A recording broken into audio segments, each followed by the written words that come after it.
Everyone, এখন 10:30 বাজে। আমি ব্লগ স্টার্ট করলাম। এখন আমি সকাল সকাল ঠাকুর ঘর পরিষ্কার করবো। আমার সামনে জন্মাষ্টমী পুজো। ঠাকুর ঘর পরিষ্কার করে টরে তারপরে রান্না করব।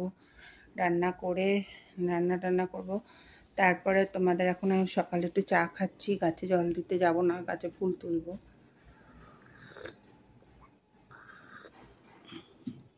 এই চা খাচ্ছি। চাটা খেয়ে এখন আমি ফুল তুলতে যাব।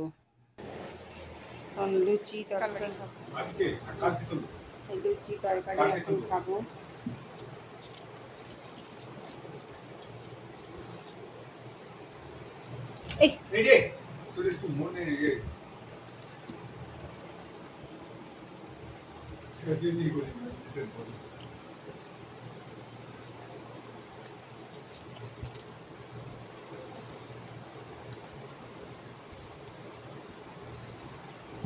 সকালের ব্রেকফাস্ট লুচি দেখা খাচ্ছি।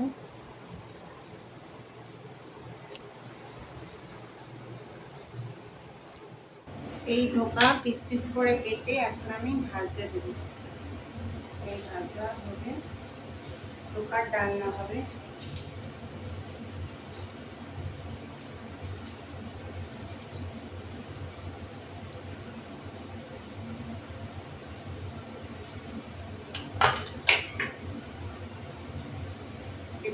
ভাজা হবে।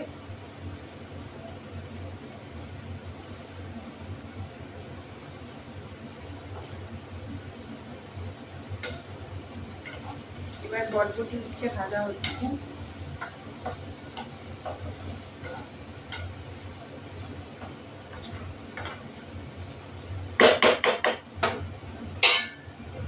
ঢাকা দিয়ে রাখবো।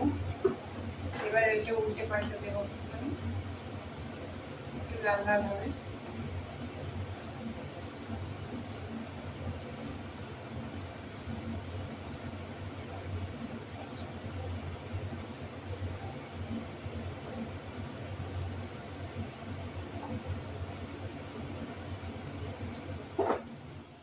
এবার এই ধোকাটা তুলে দেবো।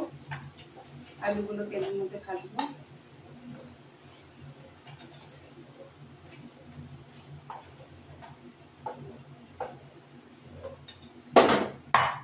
এবার আলুগুলো দিয়ে দিলাম।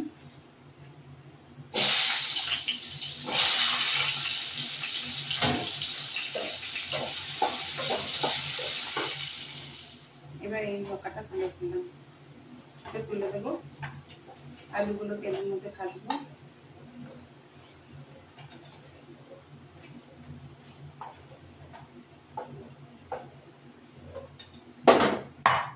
এবার আলুগুলো দিয়ে দিলাম।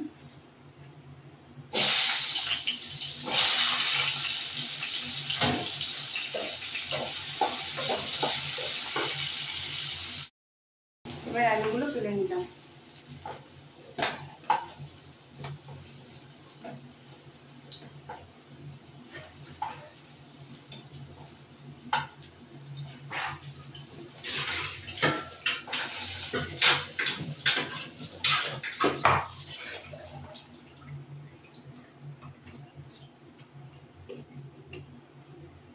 যে গোটা জিরে এখানে দিয়ে দিলাম, দিয়ে এই মশলা টমেটো, কাঁচা লঙ্কা, একটু গুঁড়ো লঙ্কা, জিরের গুঁড়ো, ধনের গুঁড়ো দিয়ে দিচ্ছি। দিয়ে এবার আদা বাটা দিয়ে এটা একটু ফাটলাতে হবে।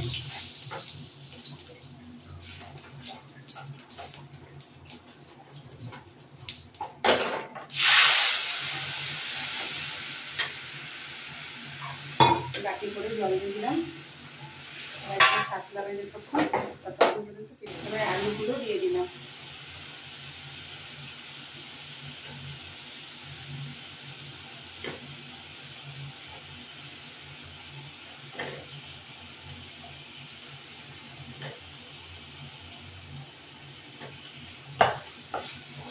জল দেব, একটু জল দিয়ে ধোকাটাকে ঢেকে একটু ঘি আর গরম মশলা দিয়ে নেড়ে দেবো। দিয়ে এবার এই ধোকাগুলো দিয়ে দেবো। ধোকা দিয়ে একটু ঘি দেবো।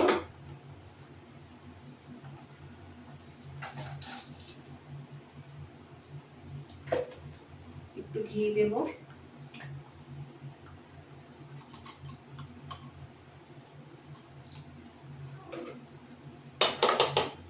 ঘি দিয়ে একটু দারচিনি গুঁড়ো দেবো। দারচিনি গুঁড়ো দিয়ে নামিয়ে দেবো। আমার ভিডিওটা ভালো লাগলে লাইক শেয়ার সাবস্ক্রাইব করবেন, বেল আইকনটা টিপবেন যে ভিডিও ভালো লাগবে আমার, যাতে আবার নতুন নতুন ভিডিও দিতে পারি। এবার এটা হয়ে গেল, আমার আলু সিদ্ধ হয়ে গেছে। এবার আমি নামিয়ে দেবো। জলটা টেনে যাবে, এর মধ্যেই ঝোল টেনে যাবে, তাহলে আমার এটা হয়ে যাবে।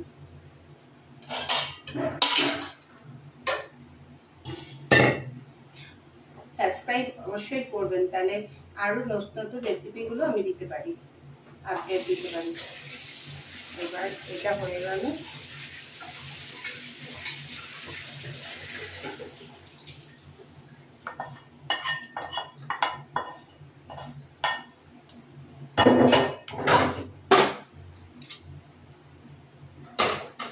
আমাদের এটা ধোকার ডালনা, এই ধোকার ডালনা।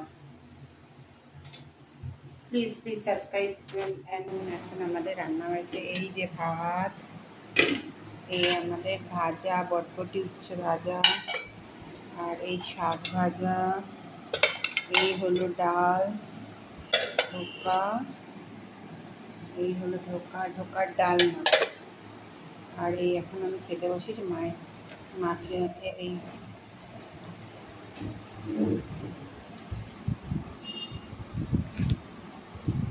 এই আমি এখন খেতে বসেছি শাক ভাজা, উচ্ছে ভাজা, বটবটি ভাজা দিয়ে ভাত।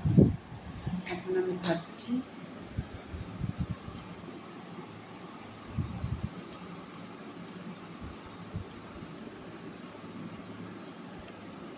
কার্যকরের ব্যাপারটা সবাইকে যেন শাস্তি দেয়,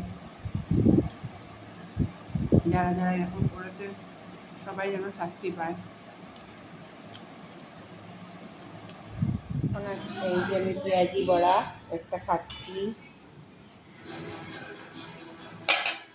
এই যে আমি পেঁয়াজি বড়া একটা খাচ্ছি।